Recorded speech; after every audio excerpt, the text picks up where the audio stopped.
All right.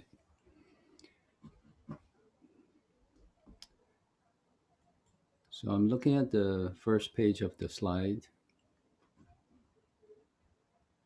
So again, it's the mindfully center approach diagram with channels in the center.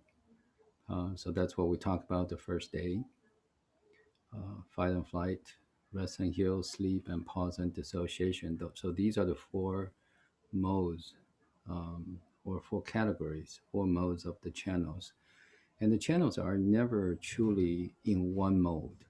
For example, when I'm talking here, I have certain fight and flight elements in there, and I have, hopefully certain rest and heal elements in this as well. Um, I don't believe I'm dissociated from my body, um, because I'm using my heart the best I can, and I don't believe I'm in pause either. Um, but certain people may get stuck, um, you know, very far into fight and flight because of their past trauma. For example, parents are very, very hard on them. Um, if they don't write well or draw well when they were 5 or 6, they get punished. So they're constantly in this, hyper vigilant, risk calculating, risk assessment. It's like, okay, am I good enough? Am I good enough? Am I good enough? Um, so their channels are running in a what we call gallbladder dominant mode, which is fight and flight. So they're always prepared for something that's happening. They're waiting for somebody to be critical of them. So when they're young, it's their parents, and then we get when they get older, it could be their boss, could be their friends, could be coworkers, could be anybody, could be people who are driving on the street with them. You know, um, but the true issue is within them, within themselves. They have this worldview that if I'm not doing good enough or not doing things to a certain standard, then I'm going to get criticized or my future is in jeopardy. Um, so I do see this in the clinic quite often. People with very, very high pressure parents who, are very, very dedicated, very committed, to get their kids to a certain goals. You know, you know, kids, in that environment may develop something that get their channels to be, very well stuck in certain modes. Um, so a fight and flight, when a person is in fight and flight constantly, some of the very apparent symptoms is their sleep is disturbed. Um, normally they can't sleep very well, and when they're so super tired, they can't get up. They basically collapse. They're probably super good at being a workaholic. They're very excellent workers. Their job, the work they do are just top quality all the time until it breaks. Then everything goes down. Okay, so um, eating wise, their digestion may not be too good because they're in constant fight and flight. When we're fighting or flighting for our lives, digestion is not a concern. Um, Proper elimination is not a concern. Sleep is not a concern. Survival is a concern.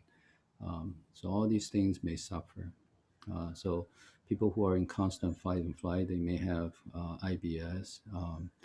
Anything that has something to do with the stomach or bowels or elimination may trace back to something like this. Of course, it could be pause or dissociation as well. So channels in this diagram, the mindfully center approach is really the cornerstones of everything, and channels are changing all the time. Depends on what life is throwing at us. What are we encountering, and what are we experiencing. Our channels are ever changing. Um, so in Chinese medicine, in one of the original texts called Huangdi Neijing, the first original Chinese medicine book, I guess. There's a chapter um, that says that were grossly translated into channels are changing based on four seasons. and that is completely wrong. Channels do not change based on the seasons. They change based on these four modes, four times, four circumstances, for things that we can potential depending on the things that we're encountering, the channels are put into these modes. Again, these are very, very big dividing modes, and these modes do overlap, and they do run in a spectrum. So a person can be in fight and flight, but he looks and normal until he's normal until old age, and everything's nice and fine. But some people, when they're in fight and flight and then constantly stuck in fight and flight, they're in PTSD, they're in hypervigilant, and life is horrible that way. They couldn't sleep, so they have to use either prescription medication, or some people are just alcoholic. They drink every night just so they can go to sleep. um, So channels can be affected by physical, emotional, and perspective issues. And if you notice that these all the arrows are actually bidirectional, yeah, meaning that the physical issues can affect channels, and it can go upstream, affect our emotional beings, emotional states, or affect our perspective, and vice versa. The biggest difference to the biggest impact on channels is actually our sense of purpose and our connection to loving kindness. And I've done this so many times in the clinic. People come in with scars, surgery scars, cancer scars, double breast removals, and um, even with a spine surgery. So, some people come in with all kinds of scars that disrupt their channels to no end. But when I ask them to say, can you please have this tremendous sense of purpose in your heart and just connect to loving kindness from your third eye? Can you please do that right now? And when they do that, all their channels run beautifully. So when they're mindful that they have a loving kindness connection, or when any one of us is mindful that I have a from I have a choice, and I have a heart of gold, and from my heart of gold I connect to loving kindness, our channels runs beautifully. Okay, so this is really the message I want to share is, um, channels is what we rely on for our survival. And when we really pay attention to how our channels work, and really pay attention to our physical, emotional perspective, and our loving kindness connection. Um, when we look at these things and take all things into considerations, then we can truly develop our body, mind, and spirit. And this diagram is mine. Okay, I spent 5 years developing this, refining this, experimenting with this. So it is mine, but it's not mine to keep. Okay, when I say this is mine, because I spend a lot of time on this, and I literally try to live this way, and I practice. I do my practice in a clinic, following exactly the same approach, and I share this with every patient that I have. If they're ready and willing to listen. And my intention is for this diagram or this approach to be part of your approach. Your approach eventually may be exactly the same as mine, but it's going to be yours, because that's the only time when this thing, the 7 day talk or whatever, is going to mean anything. Okay, otherwise it means nothing. It's just another talk, amongst hundreds, if not millions, of talks. The only way for this to work is for you know, and I do hope that some of my talks, some of my perspectives resonate with you. And if if that's the case, please sit down, have a blank sheet of paper, and just kind of, draw these things. It may not be the channel; it's maybe something else that you feel, very, very you feel resonant with. You know, it could be anything, right? You could write these down, and maybe you can copy my diagram, maybe can copy my approach in the first place, and just think along the lines that does this make sense? How would this help me? You know, spend a week experimenting with it and see how it works. Does it really change anything in your life? If it does, integrate it in and practice some more and use it some more. Today we talk about principles and tools. The first 5 days really have, we cover all these boxes, from channels to physical to emotional to perspective and to our connection to loving kindness. So that's what we did in the previous 5 days. So today is really, we're going to bring out, the key principles for the past 5 days and some of the daily tools that we can use. um, but I would really hope that you would take 10 minutes of your time, draw this diagram. If you're artistic, draw pictures of this diagram. Really, really think and about yourself, how this will be of any benefit to you. Because if it's not beneficial, just throw it away. Then it's useless anyway. And observe the people around you to see if this diagram, this approach, make any sense.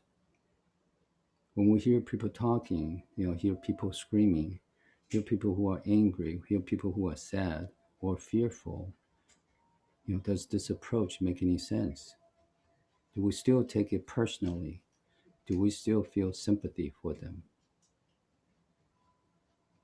Or are we doing what's most empowering at the point, at that time? So we can become a true friend.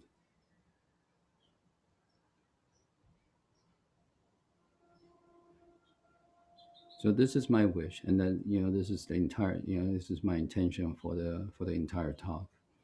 Um, and this talk will, I'm going to repeat it 11 times, and I guarantee each and every time will be different, because I really don't have a script. I only have these diagrams, um, and everything I share is my firsthand experience, and I do try to talk from my heart. So each time it's going to be very different. Uh, it's been the case so far. All right, the second page. So principles. So we only have like four slides today. So principles. Okay. So channels are ever changing for now, but can get stuck in the past. Okay. So a healthy channel flow, they always respond to what's going on right now. Okay. If I'm being chased by a dog, my channel changed to fight or flight. If the dog catches up with me and starts to sink its teeth into my calf or even my neck, my channels will go into the pause mode because my life is in danger. I'm between the line of life and death. But when the dog was removed, and I was, I'm being cared for, ideally I go, from the pause mode back to maybe fight and flight for a while because I'm still suffering, I'm still experiencing the shock of this event. But eventually, my channels needs to go back to rest and heal, to parasympathetic mode. If not, if my channels continue to get stuck in pause, for example, then I'll be rigid. I'll be devoid of, most emotions. I will know what to do. I will know I should be loving and kind to people, to my kids, to my wife, to my parents, to my friends. I should be responsible for the work I do, but I would not be able to feel them very well because I'm in pause mode. In pause mode, my heart couldn't feel anything. In pause mode, in fact, I will have no, I will, I will have basically no pain. I may have discomfort, but my sense of pain is very, very remote. It's the same as, a mouse was caught by a cat. For all intents and purposes, it looks dead. It's rigid. The cat can just, paw it around and it wouldn't move, but it's not dead yet. It's in the pause mode. So in pause mode, we're supposed to be rigid. Our heart rates are supposed to be low. Blood pressure is supposed to be low. We're like, not responding to pain or a lot of stimulus very well. Okay. So our channels are ever changing for the for anything that we encounter at the present time, and that's the ideal situation. And channels and they can be changed by what we think, how we think, right? So if I think, I'm going to elevate my perineum a little bit, so I'm in my body, in my heart, I'm going to have this unwavering sense that I have a purpose, that everything that ever happened to me have a purpose. And if I'm going through cancer right now, that's exactly what my purpose is. I'm not looking for what my purpose is. I don't need to. I just know I have a purpose in any given moment. It's not like, okay, let me wait until this cancer is gone, then I'll search for my purpose. No, going through cancer, it's his own purpose right now. So if we have this belief, then unwavering commitment that I have a purpose, then we're grateful all the time. We're dealing with what's going on right now. We are curious.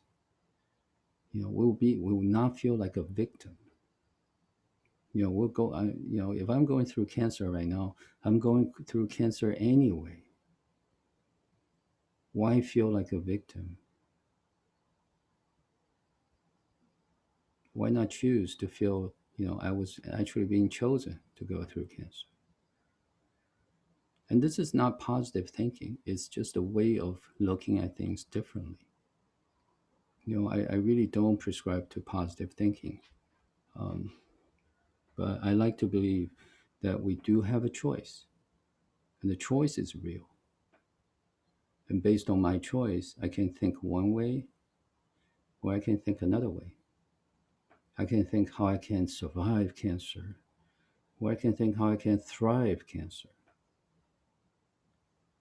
It's really up to us. Okay, the definition of healing. When I first started Chinese medicine school about 5, 6 years ago, my in the classroom I would just think, what's my definition of healing? Because some of the professors, some of the teachers, their definition of healing is I have an hour with the patient, and what do I do so the patient feel better? Well, that was it. Okay, that was their definition of healing. So the patient feel better. And at that time, I would think like, okay, I don't want my patient to feel better because I really see my patients as my parents. I treat each and every one of my patients as my parents. I don't just want my parents to get better, to feel a little bit less pain. So my initial uh, definition of healing was actually to say, okay, we're gonna find the root cause of this pain, get rid of it, so there's no more pain. Okay, for example, arthritis or sciatica.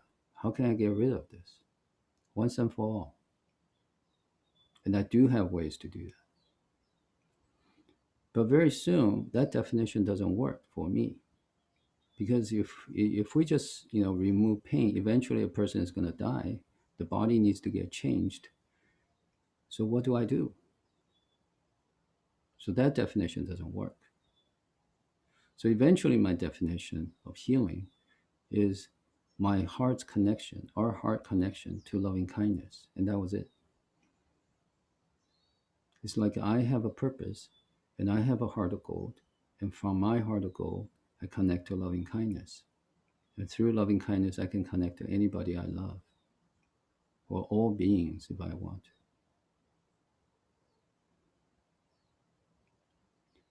So that definition is my current definition. And it works for me at this present time. I don't know if I'm ever going to change it, but to me, it's working really well.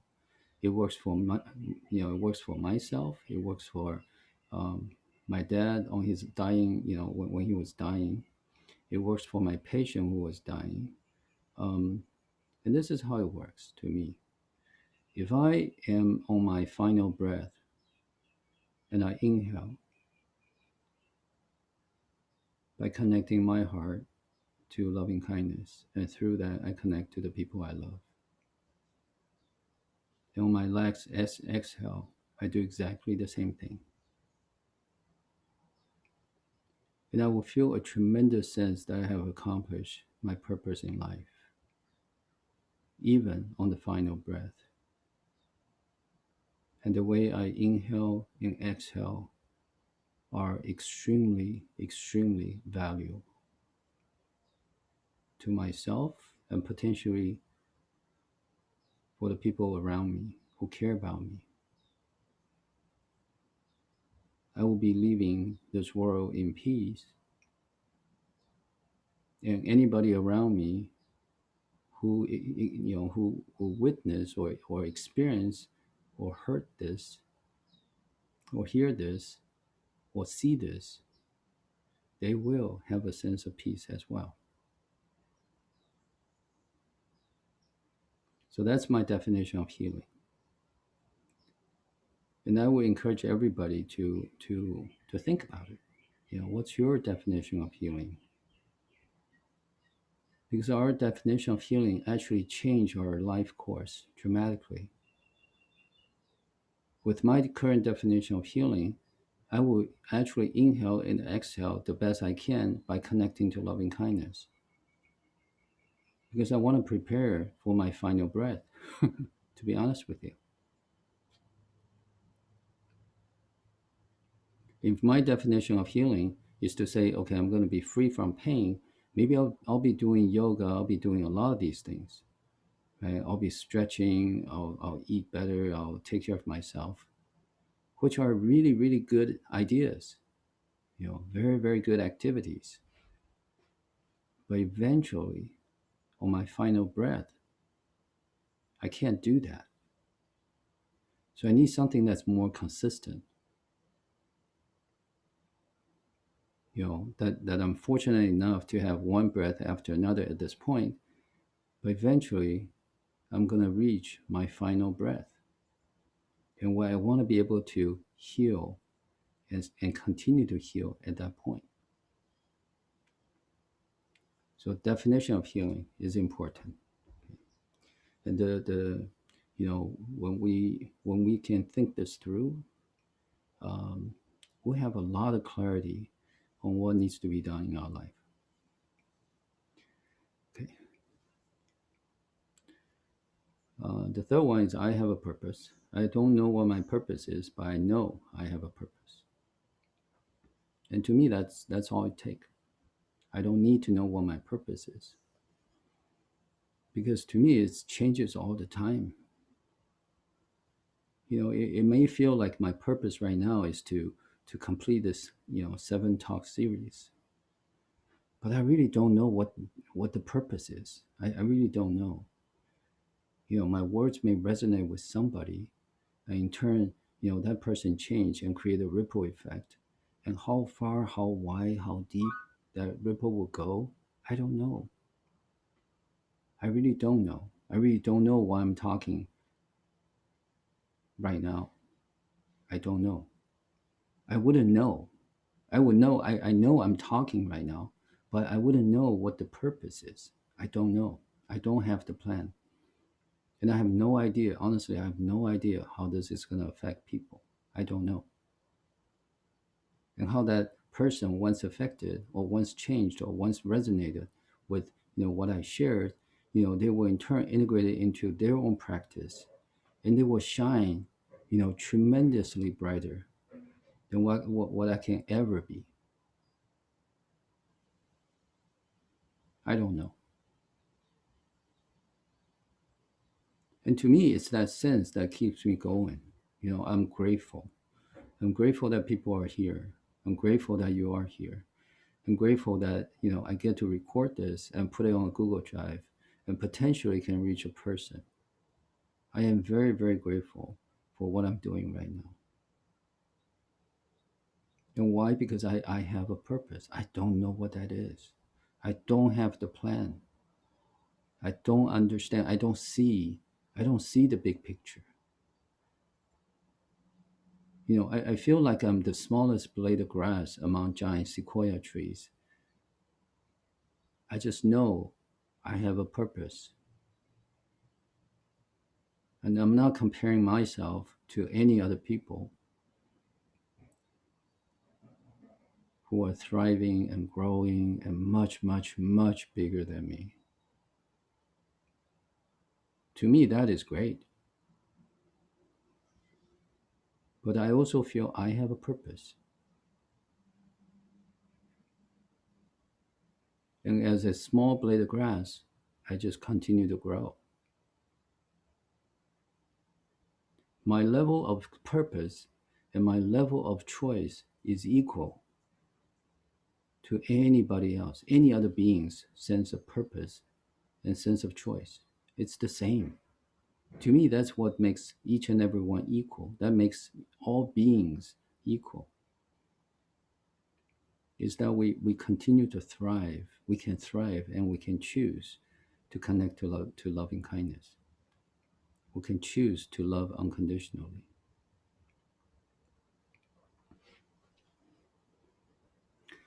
Okay, the fourth one is our hearts can never be broken. Um, and what's broken was our heart connection. So think about this, okay? This is probably counter to everything that we believe and everything that we feel. I'm sure everybody has felt the sense that my heart was broken, and for sure it was broken. It was broken to pieces, absolutely. But in our clinic, I've seen plenty of heart that felt was broken by severe traumas, childhood abuse, sexual abuse, violence, absence of parents. Parents are both alcoholic or drug addicts. Parents are in and out of jail. But by a lot of definition, a lot of my patients come in, they were abused, and they're abusers as well. How do we change? Can a person in that condition ever heal? Absolutely. Why? Because our heart is always golden.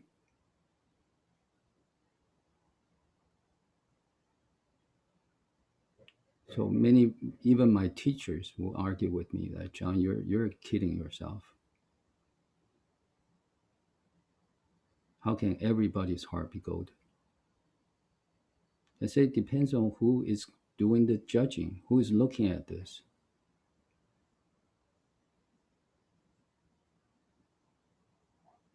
When two countries are having, in a war, right?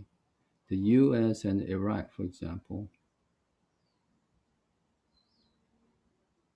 it really depends on which sides we're on. It's a sense of judgment, the judgment that the people are evil based on their behaviors. These are just pure judgment. So it's very interesting, right? So in the Bible, it says if we accept Jesus Christ as our Savior, then we're saved. There's no condition. If your heart is broken into 10 pieces or 100 pieces or a million pieces, or if you have broken so many hearts, then you got to wait, or you got to get punished first, or you got to go into rehab first. Then you'll be saved. In Buddhism, it's exactly the same. The Buddha specifically says everyone has a heart of Buddha. Everyone, right now. But we're clouded. We don't understand. We think we are broken. So if we can try it, okay, I'm not asking anybody to believe me. Okay, this is not a religion. This is not something based on faith. This is based on experiment, based on actual things happening. I see this happening in my clinic all the time. My greatest reward is I have the front row seat to see how people change. because they're willing to try. So when my patient's ready and willing, they will elevate their perineum a little bit so they're in their body. A lot of times I will induce a little bit of pain in their body by um, pinching and traction a little bit of the web between their third and fourth finger on the left hand side. That little bit of pain, when a person is okay with it, eventually the body will feel safe. The body will know that this pain is there. I can feel my body. And this pain is there without judgment. This pain is there without sympathy. This pain is there to support me, to guide me home. Then the person goes back to his or her body. And the person is in the now. The body is now. Okay. Our thinking brain, our ego, can go back in time to the past or way out into the future. But they don't stay in the present time. But the body is our present time. The body is now. So when the person elevates her perineum, in this person's heart has, she has, unwavering sense, I have a purpose. Everything that ever happened to me has a purpose. And they're willing to say, I connect to loving kindness. I have a choice. And from that connection, from loving kindness, connect to their parents. From unconditional love, can be God, could be just Jesus' love, could be Buddha's compassion, could be our most loyal dog that shows us nothing but unconditional love. It doesn't really matter as long as it's a source of unconditional love. From that, connect to our parents, connect to the people that supposedly have hurt us. Connect to their heart directly, not to their behaviors. Then if we can experiment with this, if we can try this, once we feel that connection through all the obstacles, the brain's going to throw at us all kinds of stuff to say, you're just fool, you're a fool, you're crazy. How can you possibly do this? Don't do this. You're going to hurt yourself. You're going to experience that excruciating pain again. But if we're willing to try, we will be able to connect to our parents' heart of gold, for example. And once we do that, take a minute, 1 minute, 60 seconds. Just say, Dad, I love you unconditionally. Dad, I love you unconditionally. From our heart, through our throat, until we can make sound. For a lot of people, this is so difficult. For a lot of people, they haven't spoken from their heart through their throat to make any sounds. They can speak clearly, eloquently from their brains. No word, no issue. They can be the best presenter in the world. But they couldn't speak from their heart. Because they believe their heart is broken. They don't want to use their heart. Every time they use their heart, they suffer. They feel like they're in such chaos. But so many people in my clinic, okay, many people in my clinic, they go through this. And to me, this is courageous, outrageously courageous to do this. Because it breaks all the modes, it breaks all the thinking, it breaks all our conditioning. It breaks all our teachings to say, oh, you got to control your emotion, you got to avoid triggers, you got to forgive this person, and you got to forget about this incident. Over time will heal everything because your memory will fade. To me, this is not true. This is all BS. I have patients in their 80s and 90s who have suffered 7 or 8 decades. They don't forget. How can you forget when something when something that we believe is so wrong, It's the sense of right and wrong that that get us to hold so tightly what happened to us decades and decades ago. The person that did us harm, have already died long, long time ago.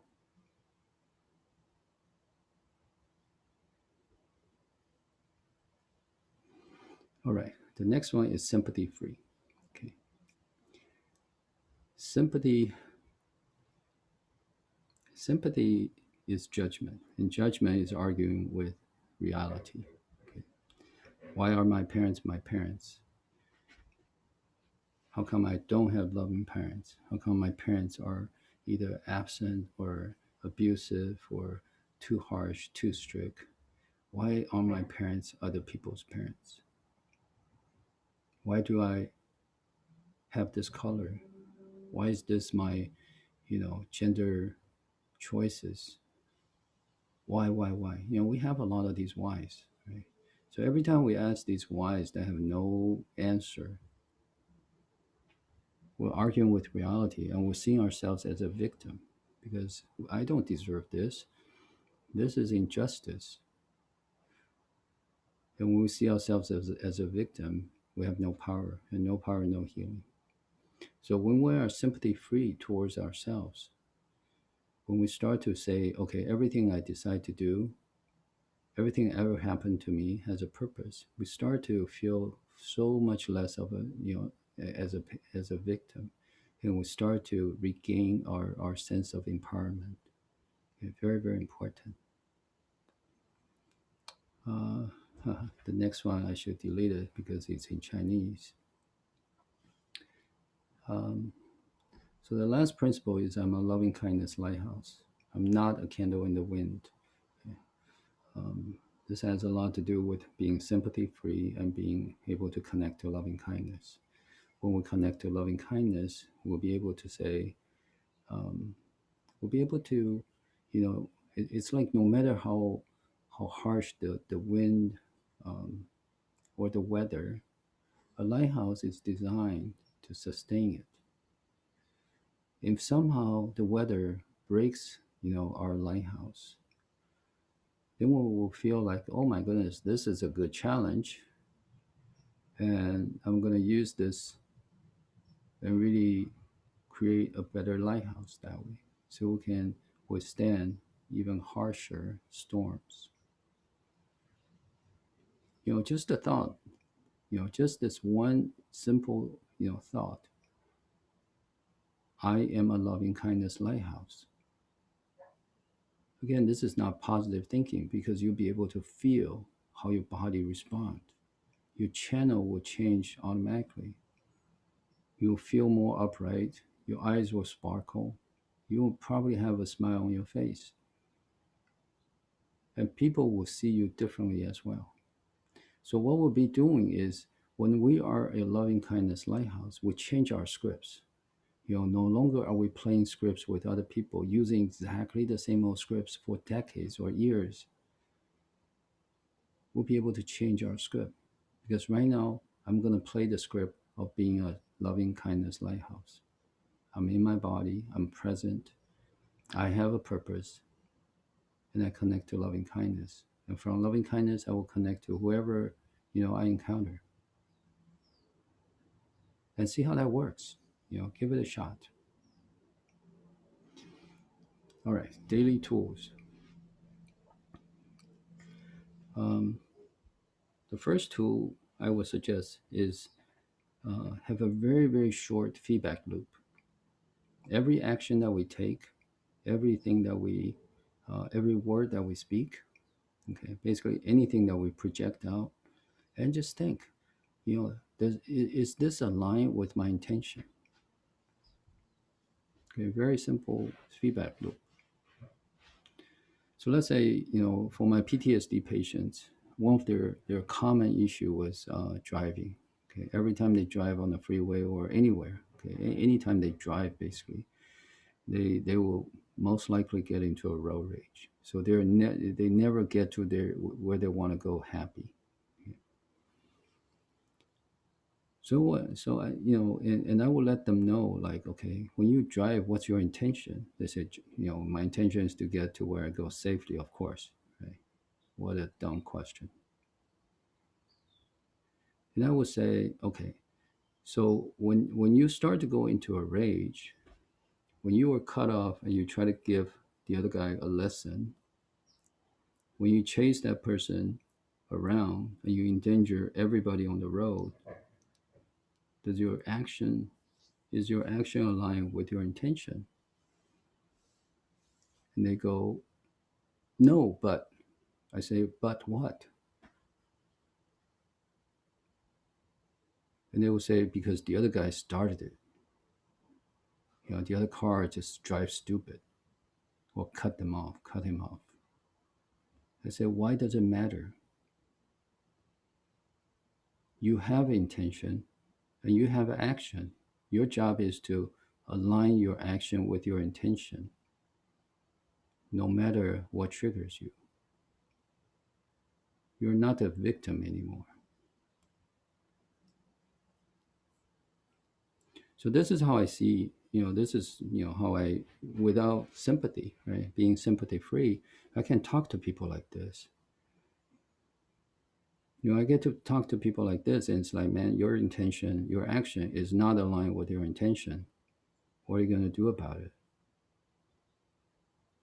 What if you, get into a car, get into a road rage, and your car flipped and you died, and your intention was to go home to your kids and wife safely?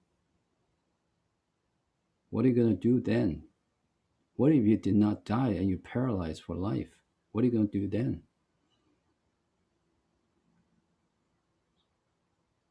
Or maybe our intention is to love our kids, or to let them feel like that we truly love them unconditionally.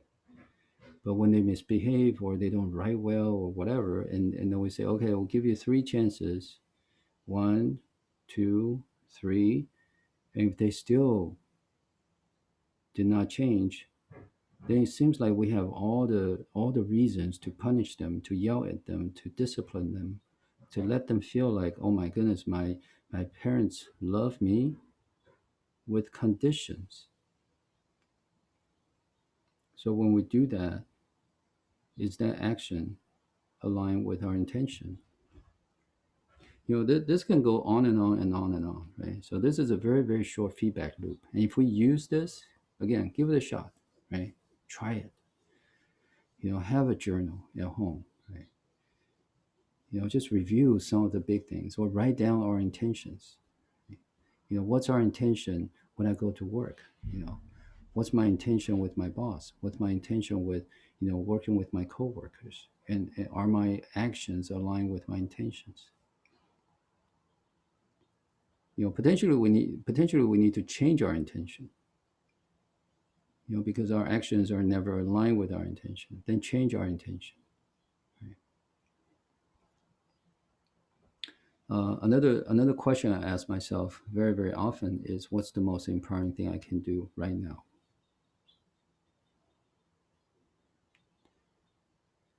So if something happened to me, that's, and I don't know how to respond to it, that's normally how I ask myself.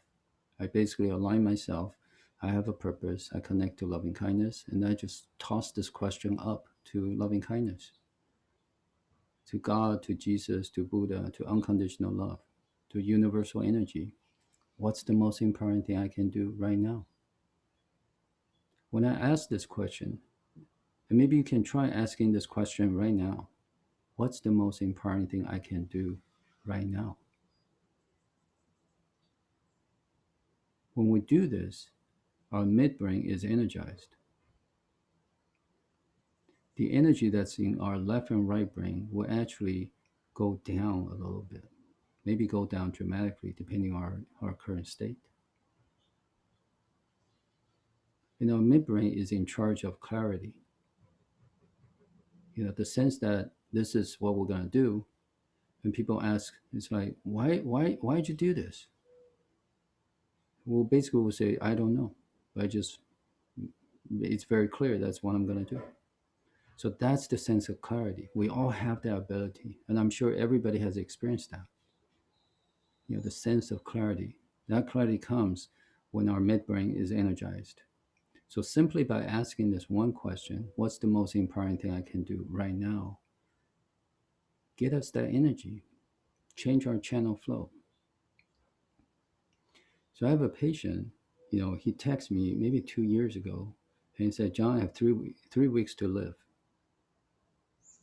And I saw that text, I didn't know what to do. So I did exactly what I just said. I connect and I ask this question, what's the most important thing I can do right now? And within about 5 seconds, the sense of clarity comes in and says, I want to hold your hand. So I text him back and say, I want to hold your hand. Give me a time. If you don't reply within, let's say, 8 hours or 24 hours, I'm just going to go to your house and kick the door open and just hold your hand. And Greg scheduled me to see him, Tuesday at 11 o'clock in the morning. And I went to his house. I sat beside him on the sofa, and I held his hand, and we connected loving kindness for an hour. And then I told him, and we agreed that I'm going to visit him every Tuesday, Thursday, Saturday at 11 o'clock in the morning until he died, no matter what his condition is.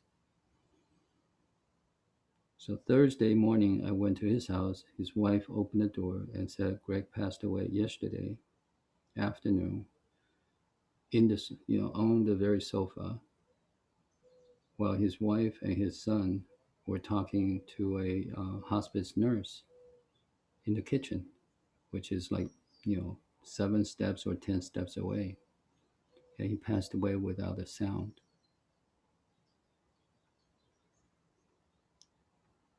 So these are things that are very interesting. Right? So I didn't get confused, panicked, or um, riled up, or maybe I was feeling like, okay, I've been treating this person. What did I do wrong? What did I do right? There's no such thought at all. It's just at that point, what's the most important thing I can do? And I'm very, very grateful that I've been, I have been practicing this for a while. And I was able to hold his hand, a day before he died. He didn't last. He didn't survive. He didn't live for another 3 weeks. That would be too painful. He lived for another 5 days, and that was it. And to me, that was just beautiful. When a person can die and leave the world this way, it is just peaceful and beautiful. Okay, the next one is respect my anger and fear. So we talked about anger and fear on the third day about emotions. And these are the only two emotions that we address in the clinic, anger and fear. Because at least to me, all the other emotions are derivatives or manifestations, of these two emotions. So when we take care of anger and fear, all the other ones are, to me, are taken care of. So anger and fear are there to protect our boundary. So when we respect our anger and fear, they are like our guard dogs. When there's something, going on within our boundary, the dog will automatically perk its ears, and maybe growl a little bit, right? If that time, if we respect our dogs and we respect their ability to take care of our boundary, we'll take a look. If it's just postman, we'll say, oh, no worry, it's just postman Bob, no worry. If it's intruder, then we do something. If it's our boss who asks us to work overtime again, then we have something to consider. We can either say no, I have prior engagement, or I can say yes because I really want to keep my job. Either way, whatever decision I make, I respect my anger and fear because that's my decision. So after that decision, What we do is whatever I say I'm going to do it for myself. Even if my boss threaten me or beg me or whatever, the moment I say yes, I'm going to stay and I'm going to take care of this thing, I'm going to do it for myself. Just so we have no uneven sense of injustice, that we have no choice, right? That somebody push us to do this, and I'm a victim again. And I think we talked about this in the previous talks. Okay. Another thing is, make sure we're in our body. So the perineum is up a little bit. Our heart has a sense of purpose, and our third eye connect to loving kindness. This can be done as a background thing. Okay, we don't have nobody would know. People would just know that our posture is better. Okay, our eyes are sparkling a little bit better, right? And we tend to smile better. Nobody know what we're doing with our body. We can do this in the meetings. We can do this, while copying things. We can do this, walking on the street. We can do this anytime. This is a background thing. Okay, so a lot of the principles and a lot of the tools we're talking about doesn't take any more time. Doesn't take any time. In fact, it's going to save so much time. You probably noticed that I don't recommend anybody to meditate, for example. To take time every day to meditate. I really don't. I used to teach martial art, and I say, well, please do not practice. Please do not take valuable time from your life to practice. But please use whatever you learn in the martial art class and apply it to everywhere. Anything that you can find being useful. When you brush your teeth, can you stand better? When you're at work talking to your coworkers, when you're in a meeting, can you sit better? When we interact with others, can we breathe better? When we hold our coffee, can we hold it in a certain position so it's very, very stable? When we're chopping in the kitchen, how can we better chop these vegetables or whatever? The same thing here. Everything that if anything resonates with you, apply it. Please experiment with this. Try it. Apply it to everything that you do the best you can. Find ways to use them. And eventually they become backgrounds. They become automatic. When we're awake, we just elevate our perineum a little bit. I have a purpose. I connect to loving kindness. In the beginning, I have to really remind myself. So every door that I pass, I will actually take a half second and just slow down a little bit. Passing through that door is like, okay, I connect to loving kindness. I'm in my body. I have a purpose. I did that for quite a long time. Every time I drive, I look at the sky, that's what I do. When I walk, that's what I do. Every step I take, that's what I do. I try to connect to the trees that I see, the flowers I see, the clouds that I see. Again, these are background things. It doesn't take any more of our time. It's just mindfulness. Okay. So I have a purpose. When we have a purpose, we're naturally curious and we feel we belong. Okay. We will not feel small. I have a purpose is like, okay, it doesn't matter if I'm the smallest blade of grass or not. Wherever I am, that's wherever I am. I belong there. I have a right to thrive just like anybody else. I have a right to learn. The benefit goes on and on and on and on. Okay. And being mindful. Okay, being mindful is different to me. Okay, and this is a definition of words, right? I use mindfulness and awareness very differently. To me, mindfulness is from the heart. It's a heart sense. Heart feels something. And when the heart feels something, it still stays in the present time. And if something needs to be changed, the heart will just smile and change it. Okay, no blames. No like, okay, John, you will never get there. You have such bad habits. No, when the heart is activated, it basically just smiles and Okay, John, you can change if you so choose.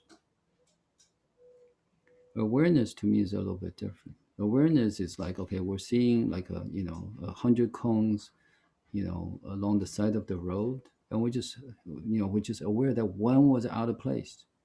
Everything else is perfectly aligned except that one. Awareness is our differentiating mind, our left and right brain. Our left and right brain, to me, is in charge of what I so call awareness. Again, this is my definition. It may not fit normal definition. So awareness is critical.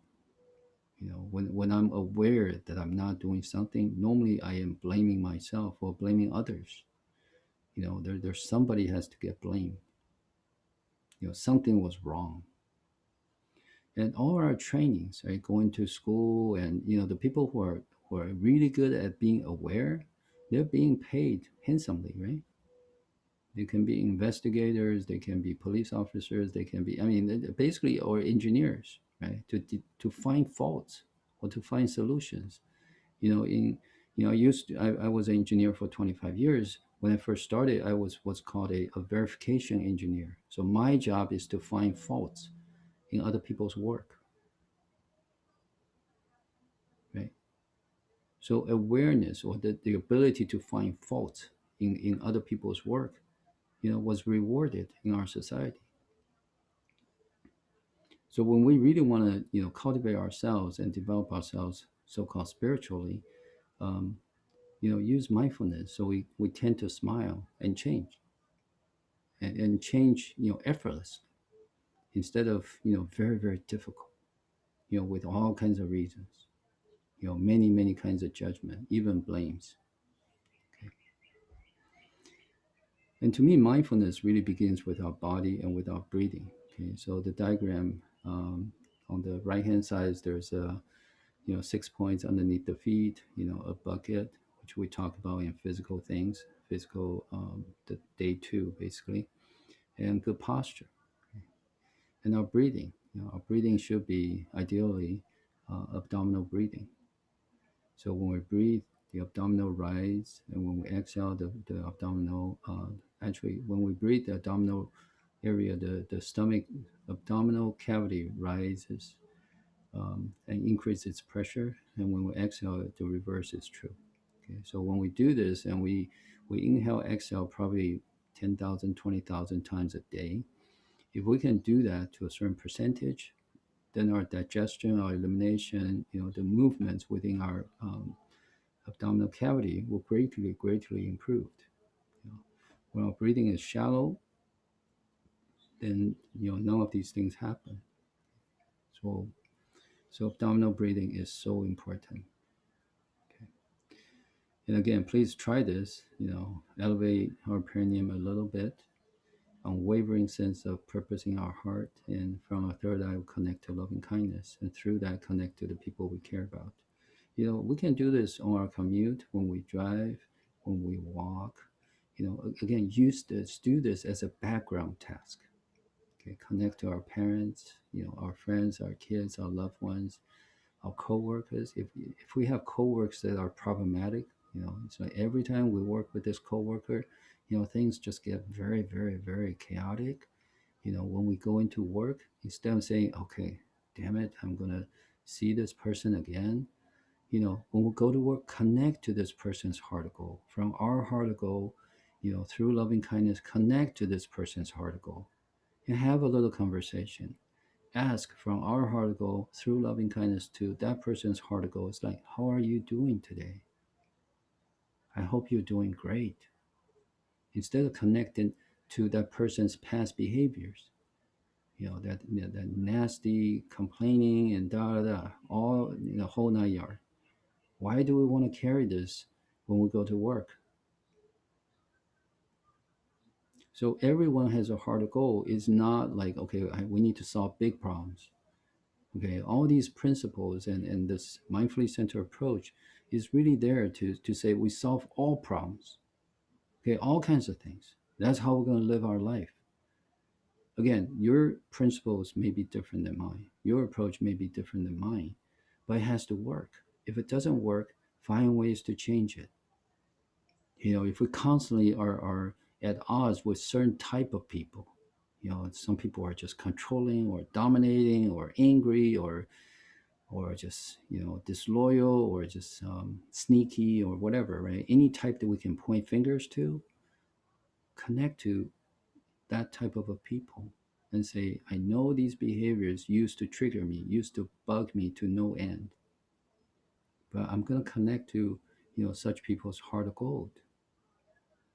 I'm going to try to have a conversation from there. Honestly, most people are nasty or dominating or controlling, and they're not personal. And if you watch them, they do this to everything. They do this with everything. They do this to everybody. And if we look deeper, we'll probably find they have a very, very broken boundary. And their boundary, this boundary that never healed, was actually covered with, you know, with spikes, with thorns, with all kinds of things. And these things are meant to protect their boundary. And why are their boundaries broken? We don't know. Honestly, we don't know. We don't know what the person next to us have experienced before. We don't know. So when we look at behaviors and through that behavior make a judgment of who that person is, not only um, not only do we label a person, we also restrict ourselves. We also label us. We also put ourselves in a very, very poor position, because all of a sudden we add one more enemy to our list. And that's not what healing is all about. All right. So the next slide talks about two things that I actually ordered these by the thousands. Okay, I think I ordered the Jeff Knobber probably like at least 2,000 pieces, and I have maybe another 4,000 of the sticks of the Tao on the right hand side. Okay, these things are so useful for self care. Okay, the Jeff Knobber probably sells, including tax and everything, probably close to $10 US dollars at Amazon in the US. I was able to buy 2,000 pieces for about 50 cents each, US dollars. And in the clinic, I just pass them out to my patients. So we can use this to massage our abdominal cavity.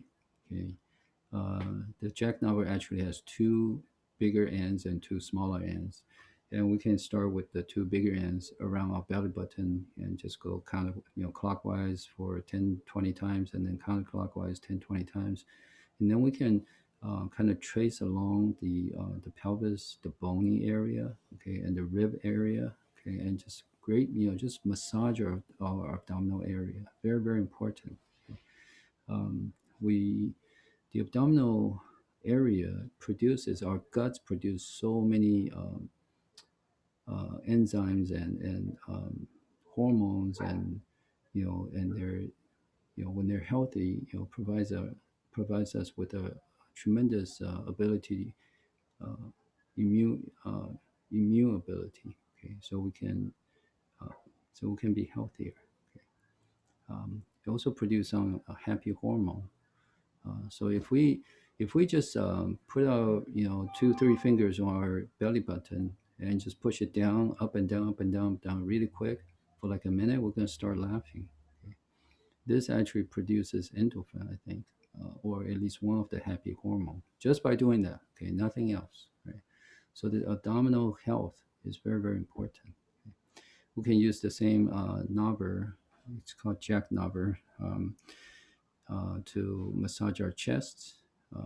Chest uh, chest is basically the storage of emotional pain. So please do, okay, especially women.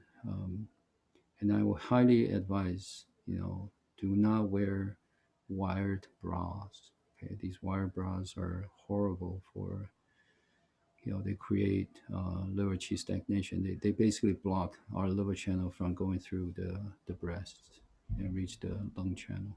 Okay. Very, very poor, very bad. Okay. Um, or any other muscle groups. Okay. Our arms, our shoulders, our back muscle. So this thing is really, really.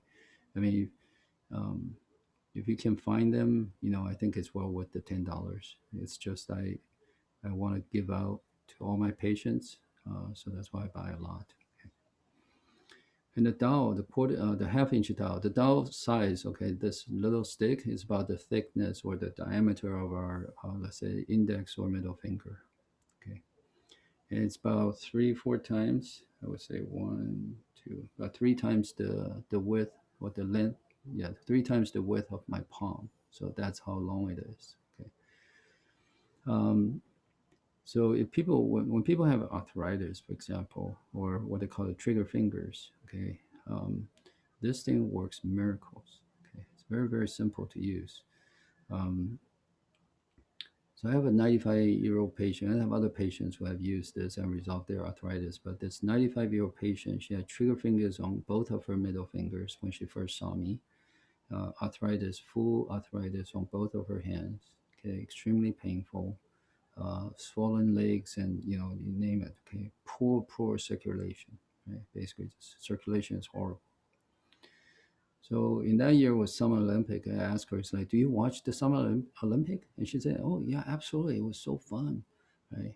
And I said, okay, every time you watch the Summer Olympic, you're gonna roll your hands. Okay, just use this style. Just roll your hand. Okay, just keep watching the game, but your hands never stop. And she really did that for 2 months, and her trigger finger was still okay today. This was at least probably 4 years ago, and she has no arthritis issues. So, um, yeah, and she had arthritis for 30 years and took medication. So, um, and we can use the same dowels for our calf, the back of our calf, down at our feet, okay, and lower neck as well. So these two things, if you can find them, uh, have fun with them. Okay. And this is all the slide, all the material I'm going to cover. Wow, 7:10 already. I hope some of this resonate with you. I'm going to open up the mic. Please share your insights or your questions.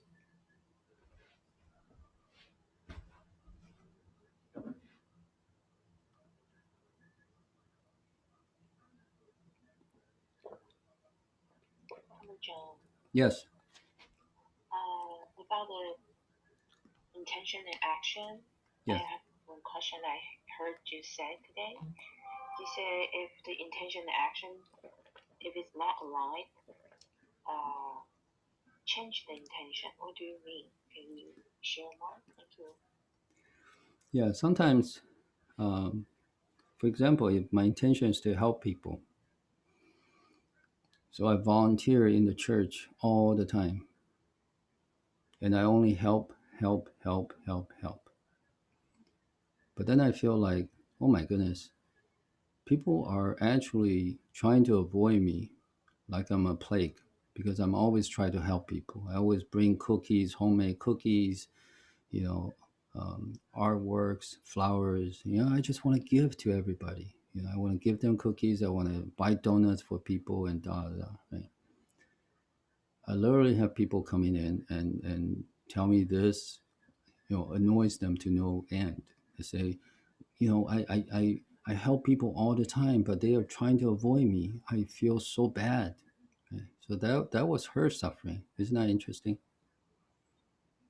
So basically, I said your intention was wrong. Right? You can't help. What do you mean you're helping people all the time? You have a need to help people. You feel when you help people, it makes you feel better. So actually, this is a true this is a true case. Okay, this lady actually came from Midwest, and she only had like 20 minutes to stay in my clinic with another friend. Then they have to catch a plane or something like that. So we talked for maybe 15 minutes, And she described what she felt, her suffering. And I asked her, it's like, are you always helping people? She said, yeah, absolutely. You know, and she basically lived in the church, right? Help, help, help, help, help. All she can think of is help. So that has been her intention for the past, I don't know how many years or how many decades. So I said, well, you can still do the same thing, but if you can change your intention, I think that will really help you out. Because her intention is to help people. But when people refuse her help, she is miserable. So if her intention is to say, I'm doing this because I'm happy doing this, and people don't accept this, I'm just as happy. So that was the adjustment that we did. And she really took that to heart. Okay, today we still communicate with each other. Um, and the sense that, she's doing things for herself, not for others. Because when we do things for others, we are like candles in the wind. If other people like it, we our light gets stronger. If other people don't like it, or other people just don't even look at us, then our light goes dim or even goes out, right? So that's what I mean. um, Normally we have good intention, but good intention coming out of sympathy or coming out of judgment are normally not very, very good intentions. They're actually filled with um, almost like doomed expectations. you know yeah. So we basically live in a society where help is everywhere. Right? You go to McDonald's, how can I help you? Right? It's like, I'm here to buy things with my money. um, I think we are having an even exchange. Right? Am I helping you or are you helping me? Uh, so the word help is used all the time. Right? Um, and when that use that, when that becomes, how we live, it's actually life is not that smooth. um, so that's the difference between a lighthouse, and we'll talk more about this tomorrow. So to me, this is the difference between a lighthouse and a candle in the wind. Candle in the wind is like, I want to help you, I want to light your light, I want to light your candle, let me light your candle. And when we feel like we're helping another person, in general we feel we're better than them, we're stronger than them, we're superior than them, we're wiser than them. So we tend to, go into other people's boundary and not respecting other people's boundary as much. We tend to use our experience to override or to teach other people or to, whatever, to influence other people's choices. A lighthouse is very different. A lighthouse doesn't want to light anybody. A lighthouse just maintains its own light within the lighthouse. So it's like we're maintaining our own sense of peace, maintaining our own sense of purpose, maintaining our own sense of gratitude. So we're naturally bright. And when we are bright as a lighthouse, then other people who are seeking, other people who are in the dark, can see this light. If they so choose and they're willing to try it, they become lighthouses themselves. All healings are coming from within. If we talk many times about this, right? It's like, we have to accept Jesus Christ as our Savior for us to be saved. Right? It's our choice. Nobody can give it to us, right? But for some reason, we're taught in the society to help, help, help, help, help, as if we can truly help another person. Um, yeah, thanks, Falling, for the question. This is a very good question, and this is Thank you. Actually, that makes it so clear.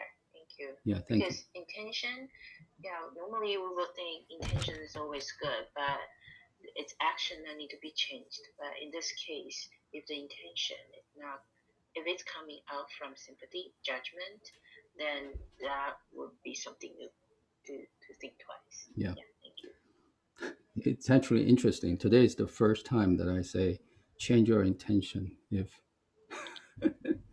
Yes. yeah, That's what I'm asking. yeah, Yeah, yeah, it's yeah new yeah, to me. yeah. And well, this is actually covered in my mind, like when we do the perspective change, right? But in reality, right? So let's say we know sympathy, empathy, and compassion. We understand that, and we do our best to be free of judgment, right? But then we go off and say, okay, I'm going to help, I'm going to help, I'm going to help. Then we take action, we take action, we take action. But then we have pain, then we have suffering. Then we're very confused. What's going on, right? So if we can say, well, is my intention? So we need to double check everything, right? How is my intention and how's my action, right? Um, yeah, it's very interesting. This to me, life is very interesting in this way, right? Because there, these key principles. When we think in terms of principle, things are actually very easy. When we think about action and react, and I'm sorry, action and intention, it's not very personal. We don't feel offended, right? It's very very interesting. Yeah, thanks.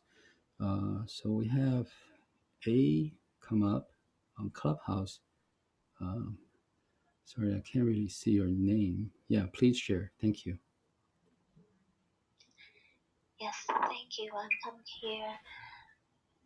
I have a question, and I'm really um, thankful for your sharing because I think it relates to my daily situation very much, and I'm seeking for more solution. I mean, more choices that I would like to pick up to apply in my life because I'm in the situation that people, when they look at me, when they see me, they tend to offer help without any request. I didn't request. I live my life, and I think many of time I feel very tired to say, keep saying no, no, thank you. I don't want any help. No, thank you. Don't touch me. I'm okay. And I keep saying that many times a week or like several times. Some days I have to say that like two, three times a day. And I feel like it affects me in the sense that I know people tend to have assumption. I try to understand that okay, people maybe not mean bad or has a bad feeling, but deep down in my heart, I don't like it.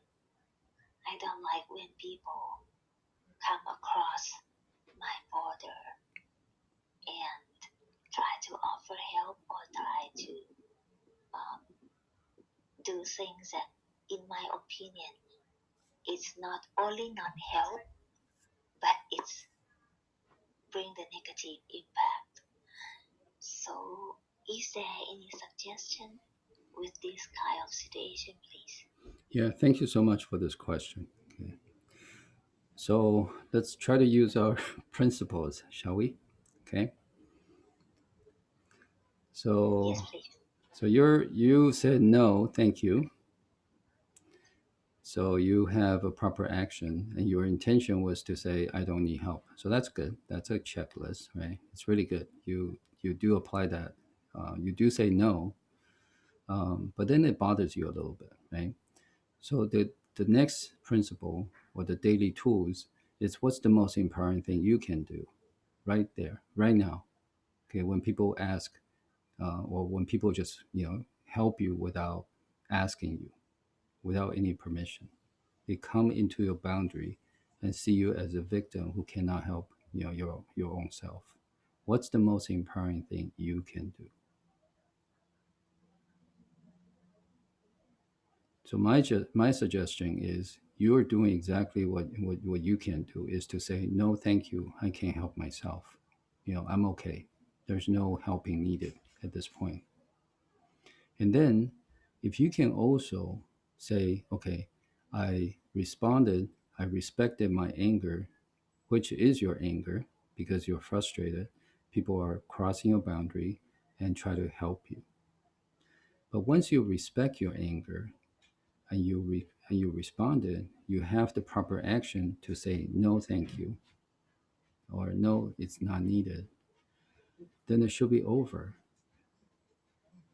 but it still bothers you. So that is something you can improve. That is something, if you're willing, you can change. Because people who normally, I don't know if these people are that know you or these are strangers. Okay. Strangers. Okay. Very good.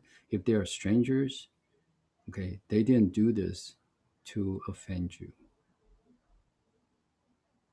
Okay. They're not doing this to offend you. There could be an aspect in you that makes them feel they should be helping you. Okay. I don't know what that aspect is, right? Maybe it's something that you cannot change. Maybe it's something you can change. But if, you know, two, three times a day, 10, 20 times a week, you're getting people to help you without your approval, without your permission, then um, what's the most important thing you can do? Are they out there to infuriate you, to make you feel small? If you can think along that line and don't take this personally, I believe that's the best action you can take, for the things you're experiencing and for your well-being.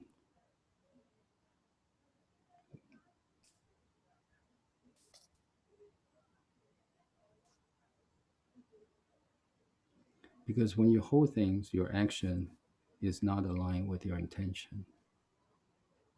Your intention is to be peaceful, to live well, to continue to grow. But when you hold things, you hold judgment to say people are helping you, and you really don't like that.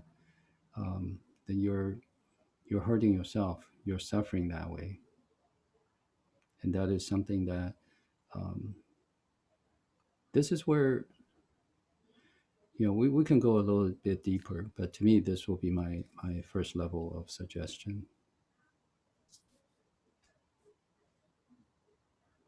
Yeah, thanks for the question. Yeah, Thank you. yeah.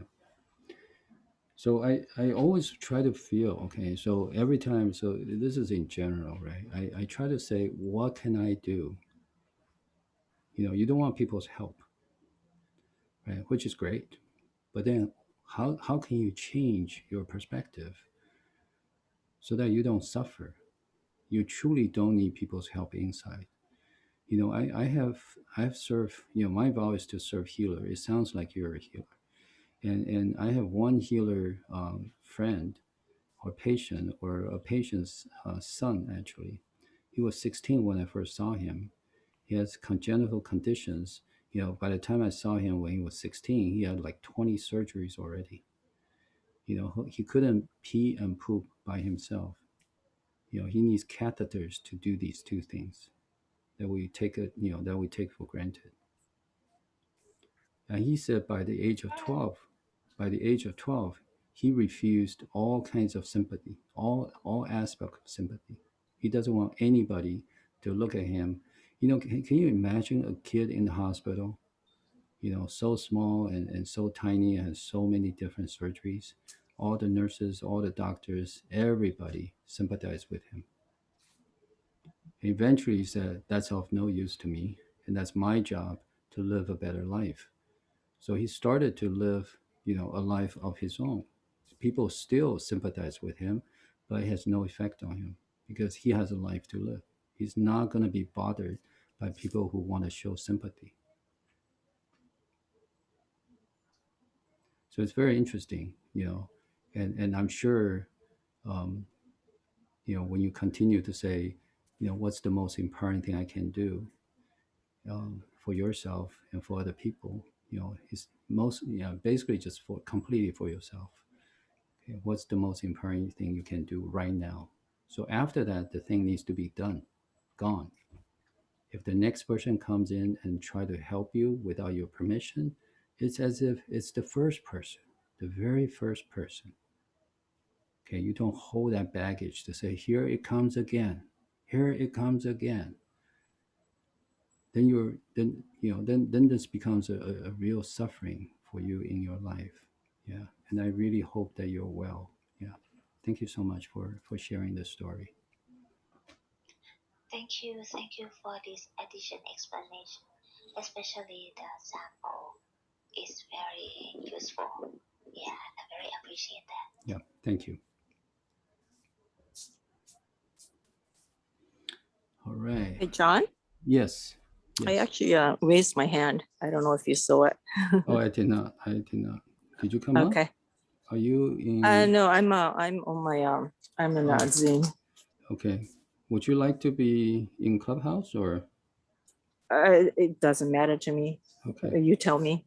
Okay. It will be best if you're in Clubhouse because then your voice will be recorded in Zoom because otherwise I have to translate it or I have to Uh, repeat it for the Clubhouse audience. oh, I see. Um, Yeah, I didn't see your see. hand raising. Yeah. Okay.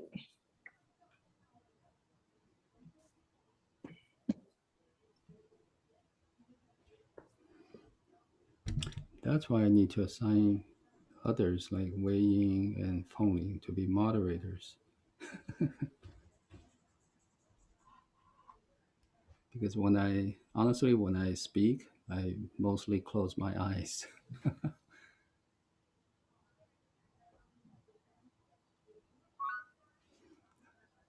All right, it works. Okay, Natsuki, please share. Can you hear me now? Yes, very clearly. Okay. Um, yeah, I just wanted to bring another insight into it. I don't know if it resonates with any of the people, but I'm gonna give it a try. Um, I didn't get the person's name, but um, you know, once you connect to loving kindness, and then to me, being connecting to loving kindness is like being home, coming back home. That's where you belong. You don't have to compare yourself to anybody else. That's where you can be yourself, your true self. You don't have to. It's your home. You don't have to look elsewhere anymore, and that's a very very good place. Um, so if some stranger, comes to the person, comes to you, and or even me, offering help, I can possibly take two actions, right? One is to decline. I can do that. It's my choice. I decline it if I feel like it. But um, another choice is to still, or when you decline, you can still connect to the person or the loving kindness connection. But you can try to you can connect to the person with loving kindness. You can ask the person without any judgment and with just open mind. What makes you say that?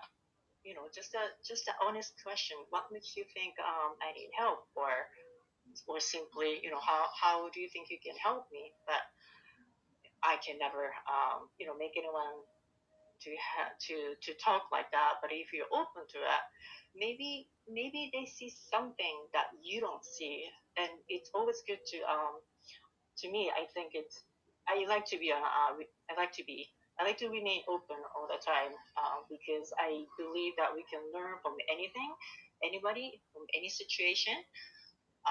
It can be beneficial to me. So maybe they have something that potentially can benefit you. Yeah. So basically, that was my thought.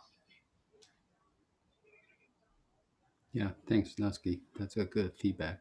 Yeah, Yeah. In addition to what you said, yeah, absolutely. That's a good feedback. Yeah, if that makes sense. yeah. So again, there are many ways to resolve these things, and um, Yeah, you can just actually, like yeah, you can almost like have a playful mind. Oh, what is this person gonna? What do they have to offer? Maybe I can. Yeah, maybe. Yeah. hmm, yeah, So it's, hmm, but it might be scary to someone at the beginning, but like you said, like with anything, it takes practice. But just you know, staying open-minded and to have fun with life. I think it's very important. If it's no fun, you know, it closes so many doors. yeah, absolutely. It's up to us. Yeah. Yeah, thank you. Okay, it's 7:32. So this is the sixth day of the 7 day talk. Um, so basically closing down, and tomorrow we have one more day. Um, so again, it's at 6 p.m. Pacific Standard Time, California time, and hopefully everybody can come back and we enjoy the last day of this whole series together. So tomorrow's talk is a very simple topic. It's just loving kindness lighthouse. So that's what we're going to be. So we go from very tedious or more complicated talks on physical to emotions and to perspective, sympathy, empathy, compassion, and to a sense of purpose and connection to loving kindness. Um, to basically, we need to get things down to a very simple level. It has to be a very quick feedback. How is my action? Is it aligned with my intention? What's the most empowering thing I can do right now? Am I carrying stuff that's of no use to me? For example, if I am I living in the past? Do I have a list in my mind like when things trigger, this whole list shows up. None of these are empowering to us, right? So it's really, and I'm not saying that we should let go of things. I don't want to use the word let go because I feel like it's more like what can we pick up?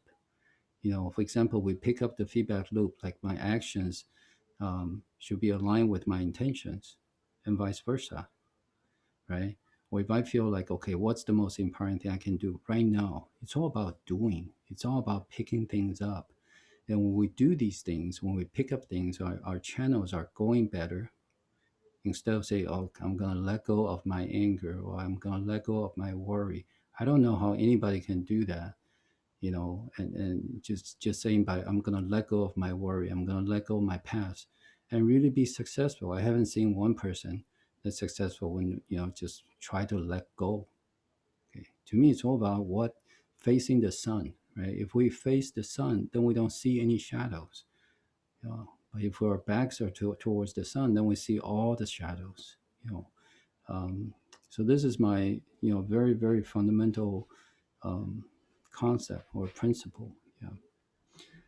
So if you can follow me in Clubhouse, for example, or if you can click on my bio, and thanks for Glendy for teaching me how to do this. If you can click on my bio, and to the very end, uh, there are four icons that are exactly the same. If you can click on the third one and join the Mindfully Center Club, you'll be able to see all the upcoming events. If you can click on the events and click on the little bell, it will actually send you a notice when things are coming up. Um, and, um, and in the Zoom side, I do have a tiny URL, talkmc -en link. So this goes back to my Google Drive. So in the Google Drive, it has all the slides and all the recording. For example, today's recording will be up within the next 2-3 hours. So with that, I'm gonna close the Zoom side. Again, thank you for coming in. Again, I don't know what my purpose is. I don't know why you're here, but I do know if um, Yeah, again, I wouldn't know. I wouldn't know if today's talk will resonate with you, and how far and how wide and how deep this ripple will continue to go. So I appreciate your presence. I appreciate everyone's presence here. Okay, I'm going to end the Zoom meeting. Thank you so much. Oh, first I need to stop the recording.